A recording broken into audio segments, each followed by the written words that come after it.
America की खुद जो आईटी कंपनियां हैं उन्होंने लगता है कि ट्रंप साहब को अपील की है कि ऐसा करना हमारे अपने राष्ट्रीय हित में नहीं होगा।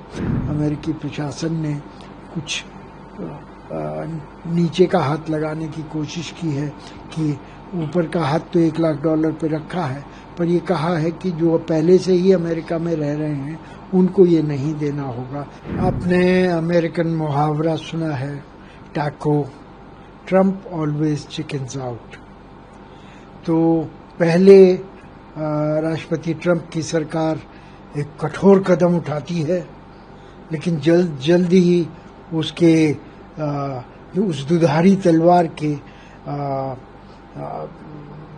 हश्र सामने आते हैं और लगता है कि अमेरिका के हितों को ऐसे कठोर कदमों से नुकसान हो रहा है, तो वो फिर बदलने की कोशिश करते हैं, उसको घिस करके थोड़ा कम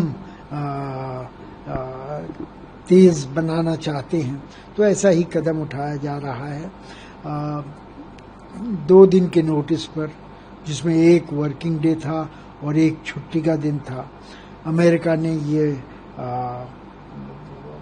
ये प्रस्ताव किया है, पारित किया है कि हर H-1B एप्लीकेंट को $1 लाख देने होंगे, एक मुश्त वीजा फी के साथ साथ।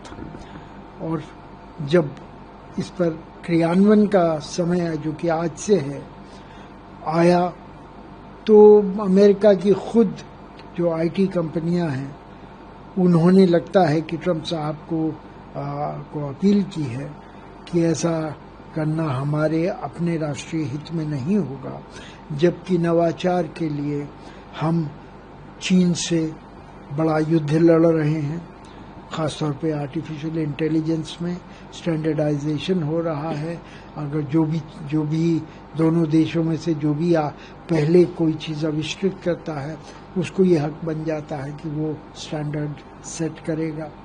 और अगर अमेरिका में विशेषज्ञों की कमी है और विशेषज्ञों को भारत या अन्य जगहों से बाहर से विदेश से लाना है, तो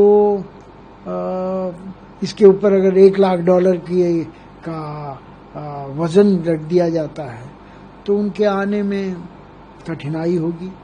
और अगर वो नहीं आएंगे और अमेरिका में वैसे लोग, उतनी तरह के काबिल लोग उस विषय पर उपलब्ध नहीं हैं, तो फिर अमेरिका के नवोचार के जो उद्यम है उनको नुकसान होगा। और यही कारण है कि जब ये कदम बताया गया कि लिया जा रहा है इतवार की सुबह से, तो अमेरिका की जो आईटी कंपनी हैं और जो न्यू इकोनॉमी की कंपनी है, उनके शेयर गिरने शुरू हो गए। तो ये तो परिलक्षित है कि ऐसा करना अमेरिका के अपने हित में न होगा। तो इस वजह से अमेरिकी प्रशासन ने कुछ नीचे का हाथ लगाने की कोशिश की है कि ऊपर का हाथ तो $1 लाख पे रखा है, पर ये कहा है कि जो पहले से ही अमेरिका में रह रहे हैं उनको ये नहीं देना होगा, सिर्फ नए लोगों के लिए होगा।